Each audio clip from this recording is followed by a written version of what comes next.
Oi pessoal, sejam bem-vindos à nona videoaula de circuitos 2 e nessa videoaula nós vamos ver sobre circuitos ressonantes. Por quê? Imagina comigo a seguinte situação. A gente tem tudo em série, um resistor, um indutor e um capacitor. O que acontece que o quê? O resistor vai ter a resistência dele, medida em ohms, né? O indutor vai ter a reatância dele, também medida em ohms, enquanto o capacitor também vai ter a reatância dele, medida em ohms. E o que acontece que o quê? Quando a gente for juntar, já que tá tudo em série, a gente vai somar, né? Só que o que acontece se esse valor daqui for o mesmo que esse valor daqui? Como esse daqui é positivo e esse é negativo, o que acontece é que eles vão se cancelar, né? Ao a gente juntar esses dois aqui, o que vai acontecer é o que? Na visão geral, é como se nem existisse um indutor e um capacitor, já que eles vão se cancelar. Aí é que entra o circuito ressonante. Ele nada mais é do que uma condição específica em que essa reatância daqui e essa reatância daqui, elas possuem o mesmo módulo. Então, quando a gente for juntar os dois aqui, eles vão se cancelar. Simplesmente vai dar o número zero. Ou seja, se eu for juntar esses dois aqui, vai ficar exatamente dessa forma daqui, ó. Somando os dois, eu vou ter zero. Mas como que isso é possível, né? Isso só é possível se o quê? Se a reatância do meu indutor for igual a menos a reatância do meu capacitor. Mas se a gente for abrir essa fórmula, a gente vai ver que o quê? Isso aqui nada mais é que a minha frequência angular vezes a minha indutância igual a menos 1 dividido pela minha frequência angular vezes a minha capacitância. Esse menos com esse menos aqui, eles vão se cancelar, né? Então vai ficar só dessa forma daqui. Se isso for igual a isso daqui, o que acontece é que esses dois carinhas vão se cancelar e vai dar o número zero, né? Se eu for juntar esses dois aqui, é como se nenhum dos dois existisse. Mas como que a gente cumpre essa condição daqui? O que acontece é que o quê? No circuito, a gente não consegue variar o valor da minha indutância e o valor da minha capacitância, né? Os componentes são sempre iguais, então sempre vai ser o mesmo aqui e o mesmo aqui, eles são fixos. Só que a gente pode ficar mexendo na frequência. Se a gente mexe na frequência, a gente mexe na frequência angular também. Essa frequência angular a gente pode mudar. Só que qual que é essa frequência angular? A gente consegue descobrir ela aqui agora. Se a gente pegar isso aqui e passar multiplicando para cá, a gente vai ter o quê? Que minha frequência angular ao quadrado vezes L vezes C vai ser igual a 1. E se eu pegar isso daqui agora e passar dividindo, o que acontece é que minha frequência angular ao quadrado é igual a 1 dividido por LC. Só que isso aqui está ao quadrado, né? Se eu colocar a raiz quadrada dos dois lados, vai ter o quê? A minha frequência angular é igual a raiz quadrada de 1 dividido pela raiz quadrada de LC. Só que a raiz quadrada de 1 é 1, né? Então a gente pode só deixar dessa forma daqui. Então, se a minha frequência angular tiver esse valor daqui, o que acontece é que eu vou ter um circuito ressonante. Ou seja, esses dois componentes aqui, no final das contas, eles vão meio que estar se cancelando. E qual que seria a frequência necessária para isso aqui? Porque isso aqui nada mais é que o quê? 2 vezes π vezes a minha frequência, né? Se eu pegar esse 2π e passar dividindo para cá, eu vou ter que a minha frequência nada mais é que 1 dividido por 2π vezes raiz quadrada de LC. Então, se a minha frequência tiver esse valor daqui, eu vou ter um circuito ressonante. Então, vamos supor esse circuito daqui, ó. Se eu tenho esse circuito daqui, observe que eu nem coloquei a voltagem aqui, né? Porque a gente nem vai precisar da voltagem, da tensão da fonte. O que vai importar pra gente é apenas esses dados aqui. Mais especificamente esses daqui, né? A resistência que tiver aqui também, ela não vai fazer diferença na hora que a gente for descobrir a frequência necessária para a gente ter um circuito ressonante. Observa também que aqui está tudo em série, né? Então, nesse circuito daqui, qual que seria a frequência necessária para que esse componente cancelasse com esse aqui? E no final das contas, só esse resistor daqui tivesse alguma influência sobre o circuito. Dá pra gente usar essa fórmula daqui, ó. Então, 1 dividido por 2π vezes raiz quadrada de L e C. Só que LC, a indutância e a capacitância, né? Nada mais é que 1 e 1. Então, no final das contas, vai ser 1 dividido por 2π vezes raiz quadrada de 1 vezes 1, que é 1, né? Então, vezes 1, a gente pode só tirar esse 1 daqui. Então, 1 dividido por 2π dá aproximadamente 1,15 9. Então, nessa frequência daqui, esses dois componentes daqui vão se cancelar. Então, o que acontece? Se eu juntar isso com isso aqui, é como se não existisse nada, né? Ou seja, como se tivesse um componente desse jeito daqui, ó, um 0 ohms. Só que 0 ohms, né, ele não tá impactando em nada aqui, não tá sendo resistência, não tá fazendo absolutamente nada, né? Então é como se fosse um curto-circuito. Então olha aqui que interessante. Se a gente tem um circuito série e a gente coloca a nossa frequência aqui ressonante, o que acontece é que quando a gente juntar o indutor com o capacitor, eles nada mais vão virar do que um curto. Na prática, eles ainda vão estar aqui, exercendo a potência reativa deles, eles vão continuar aqui na prática. Mas, no circuito geral, como um todo, é como se eles fossem um curto. Ou seja, se eles são um curto, o que acontece é que o quê? A gente não tem potência reativa. É isso que vai acontecer. Isso que vai impactar também na nossa potência. Já que eles estão agindo como um curto aqui, é como se eu só tivesse uma parte real, né? Eu só tenho potência ativa. Ou seja, no meu circuito de forma geral, nas 3 potências, o que acontece que o quê? O que é resultante aqui, a potência reativa, né? Ele vai ser 0. Então isso aqui não vai ter. Se isso aqui não vai ter, só vai ter a minha letra P. Só vai ter a minha potência ativa, né? Então, consequentemente, a minha potência aparente vai ser igual à potência ativa. Mas isso se a gente for olhar um circuito como um todo. Porque na prática, o que acontece?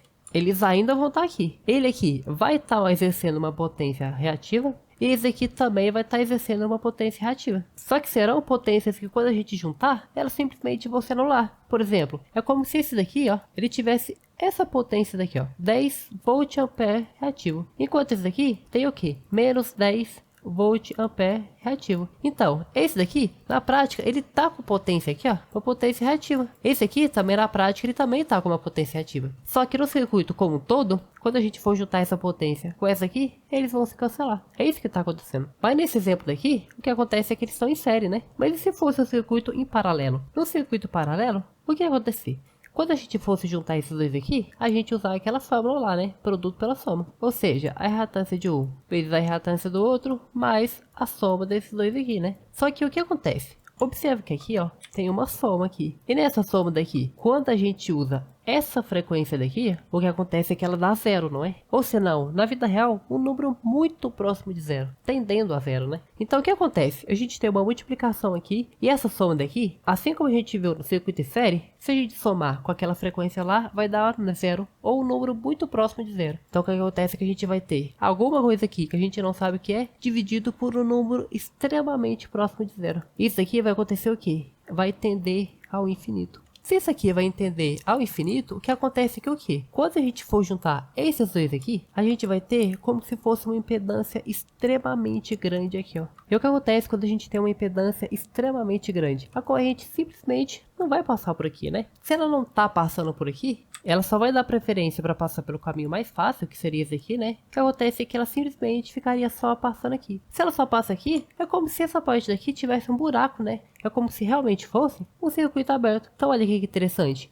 No circuito ressonante em paralelo, o que acontece é que quando a gente juntar os dois, o que vai acontecer é que eles vão se comportar como um circuito aberto. Então olha aqui que interessante. Quando a gente tinha um circuito em série, a gente tinha uma resistência tão pequenininha que a gente quase que estava considerando que era um curto-circuito, né? Então o que acontecia é que o quê? A tensão era muito baixinha, enquanto a corrente, assim como no curto, né, tá passando quase que totalmente por lá. Então a corrente, ela fica bem alta. Enquanto no circuito em paralelo, o que acontece é que o quê, ó? Se a gente for analisar a tensão, ela está em 100% aqui, né? Quanto maior a impedância, maior seria também a nossa tensão, né? Se é que a gente está quase que com uma impedância infinita, a nossa tensão aqui vai ser de 100%, né? Então, no circuito em paralelo, a nossa tensão aumenta. Enquanto a corrente, nesse caso aqui, né, não tá passando corrente nenhuma, né? Então a corrente ela vai diminuir. Mas por que eu tô falando que vai diminuir e não ser zero de fato? Porque é o quê? Num circuito ressonante ideal seria zero. Mas na vida real, quanto mais próximo a gente chega da frequência ressonante, é isso que vai ficar acontecendo. No circuito de série, a tensão vai diminuindo e a corrente vai aumentando. Enquanto no circuito de paralelo, a tensão vai aumentando e a corrente vai diminuindo. Mas um detalhe importante é que o que? Nessa videoaula aqui, né, eu só mostrei exemplos bem simples. Se fosse um circuito muito complexo, dependendo do circuito, pode nem existir uma frequência ressonante para ele. A gente pode colocar qualquer frequência que não vai existir uma ressonante para ele. Então, não é todo circuito que vai ter uma frequência ressonante. Nesses exemplos simples que eu dei aqui, eles existem. Mas se for um muito complexo, pode ser que não exista. E o que acontece é que o que? Voltando agora a falar das potências, a gente viu que no circuito ressonante, quando a frequência ela realmente está na frequência ressonante, o que acontece é que a gente não vai ter, olhando no circuito de forma geral, né, uma potência ativa. Ou seja, se a gente não vai ter uma potência ativa, o que acontece é que a potência ativa vai ser a maior possível. Então, numa frequência ressonante, que a gente vai ter a maior potência ativa possível. Ele vai estar exercendo o máximo de trabalho. Então, para a gente conseguir deixar isso claro numa função, eu fiz isso aqui no GeoGebra. Só que por ter muitas coisas aqui, ó, como a gente pode ver, tem muitas coisas rodando, né, aqui ao mesmo tempo. O que acontece é que o GeoGebra ele não tá aguentando, ele tá travando. Então por isso que dessa vez eu utilizei o site dos Desmos, que tem a mesma proposta aqui do GeoGebra, né? Só que o que acontece é que aqui ele já não tá travando. Então eu vou usar ele para mostrar aqui pra gente como que tá funcionando. Se a gente ver nesse circuito daqui, ó, a resistência em 1, a impedância, vamos colocar em 1 aqui também, a capacitância em 1. Se a gente for ver aqui, ó, A frequência ressonante aqui, ó, já colocando a fórmula aqui, a gente tem que ela é exatamente aquele número que a gente encontrou, né? 0,159. E se a gente for analisar, né? Pegar e traçar daqui até aqui em cima, a gente vai ver que realmente vai dar no ponto mais alto aqui, ó. Tá exercendo a maior potência. Porque esse gráfico daqui, ele tá mostrando a potência com base na frequência, né? Se eu tiver uma frequência de 0,4, por exemplo, o que acontece é que eu vou ter aproximadamente 0,18 watts de potência, né? E aqui no máximo eu vou ter 1 watt de potência. Só que uma coisa que acontece é que o que? O circuito, tecnicamente falando, ele só é considerado um circuito ressonante quando ele está nessa exata frequência daqui, ó, na frequência ressonante. Só que a gente pode dizer que ele está na faixa de ressonância quando ele tem pelo menos 50% da potência máxima. Então nesse caso aqui, ó, a potência máxima é 1. Então 50%, 0,5, né? Então, dessa parte daqui, ó, para cima, ele está na faixa de ressonância, ou ele está na região de ressonância. Ou seja, ele está entregando uma resposta significativamente boa para a gente. E essa região, a gente vai delimitar justamente pelo F1, que nesse caso daqui seria 0,0981, que é a frequência mais à esquerda, mínima frequência possível para ele estar, digamos, com uma resposta aceitável, com uma resposta boa assim, entregando uma potência boa pra gente. E a frequência máxima aqui seria o F2, que nesse exemplo daqui seria aproximadamente 0,257. Aí, essa parte daqui, ó, do F1 até o F2, a gente vai chamar isso de largura de banda. Aí, essa notação daqui, a gente pode fazer por BW, ou em alguns lugares você pode ver só pela letra B, que vai ser o quê? Nada mais que o F2 menos o F1. Então, essa daqui vai ser a nossa largura de banda. O que acontece aqui o que então? Quanto maior essa largura de banda, a gente vai ter uma maior faixa de frequência para a gente poder escolher, para ele ter uma potência de 50% para cima da potência máxima, né? Só que quanto menor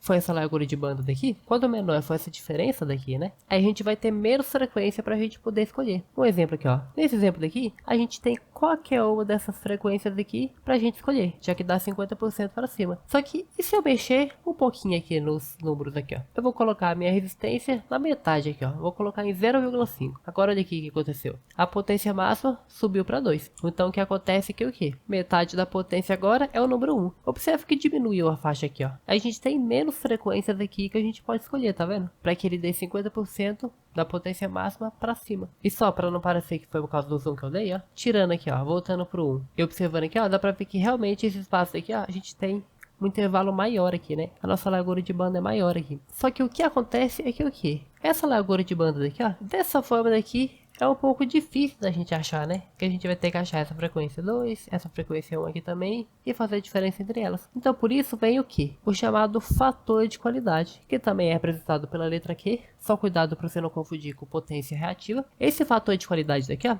ele é o que? Ele pode ser medido de 3 formas diferentes. Ele tem essa fórmula daqui, ó, que nada mais é que a nossa frequência angular reativa, ou seja, a frequência angular reativa nada mais é que o que? 2π vezes a nossa frequência angular reativa. Nossa frequência angular reativa daqui, só para a gente não confundir, vamos chamar ela de F0. F0 vai ser a nossa frequência angular reativa. Então, 2 vezes π vezes a nossa frequência angular reativa, vezes a nossa indutância. Ou seja, é como se a gente estivesse realmente calculando a nossa reatância aqui do indutor, só que utilizando a frequência angular reativa aqui, ó. Só que tudo isso aqui dividido pela resistência que a gente tem. Pode ser calculado dessa forma aqui, ou se não, através da reatância, só que do capacitor aqui agora, também dividido pela resistência, ou seja, ficaria dessa forma daqui, né? A mesma fórmula aqui, né? Só que a gente dividindo pelo R de novo, a gente só vai multiplicar pelo R no denominador. Observa que aqui a gente quer o módulo, né? Só que é um número positivo. Então por isso que a gente não vai colocar o sinal de menos aqui. Ou senão, da terceira forma é o que? A frequência reativa dividido pela largura de banda. Então, a gente pode fazer o que? Usar uma dessas duas formas aqui para a gente descobrir o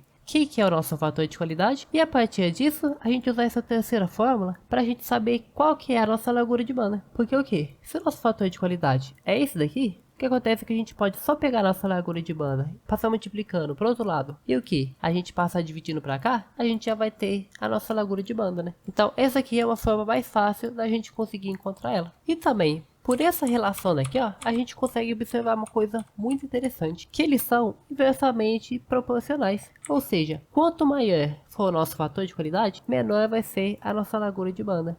E quanto menor esse aqui for, maior vai ser a nossa largura de banda. Então se esse aqui for um número muito grande, a nossa largura de banda vai ser um número menorzinho. E se esse aqui for pequeno, a nossa largura de banda vai ser um número um pouco maior. E uma coisa que se a gente for reparar, a gente for ver aqui, ó, na maior potência aqui, ó, que é a nossa frequência ressonante, até o F1, o que acontece é que ele tem uma distância, né? Igual aqui, se a gente for ver aqui, ó, F1 ele tá aproximadamente quase igual a 0,1. Então, ele tem essa distância daqui, ó. Enquanto o F2, ele é aproximadamente 0,25, ou seja, ele está mais ou menos aqui. Observe que a nossa frequência ressonante, nesse exemplo daqui, ele está mais perto de F1 do que de F2, ou seja, a nossa frequência ressonante ela não está no meio de F1 e F2. Mesmo que às vezes pareça, ele não tá. Mas o que acontece é que o quê? Se o nosso fator de qualidade for um número muito grande, de preferência de 10 para cima, o que acontece é que ele vai estar muito próximo do meio, a nossa frequência ressonante aqui, ó. Então a gente pode quase que considerar isso daqui como uma aproximação. Observe que aqui o que?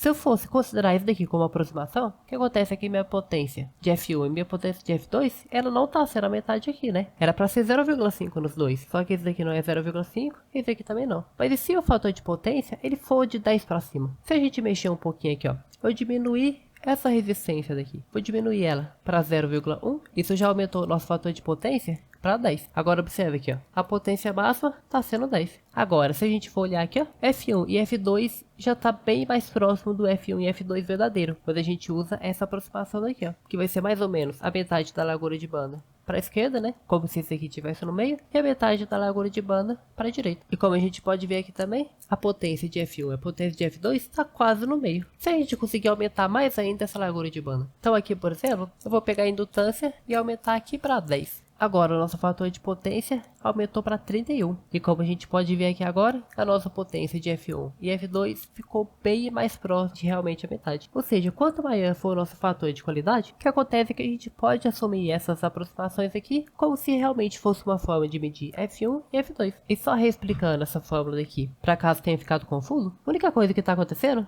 é que a gente está fingindo que a nossa frequência ressonante está aqui no meio certinho. E isso aqui é a nossa largura de banda, né? Então, menos metade dá no F1 e mais metade dá no F2.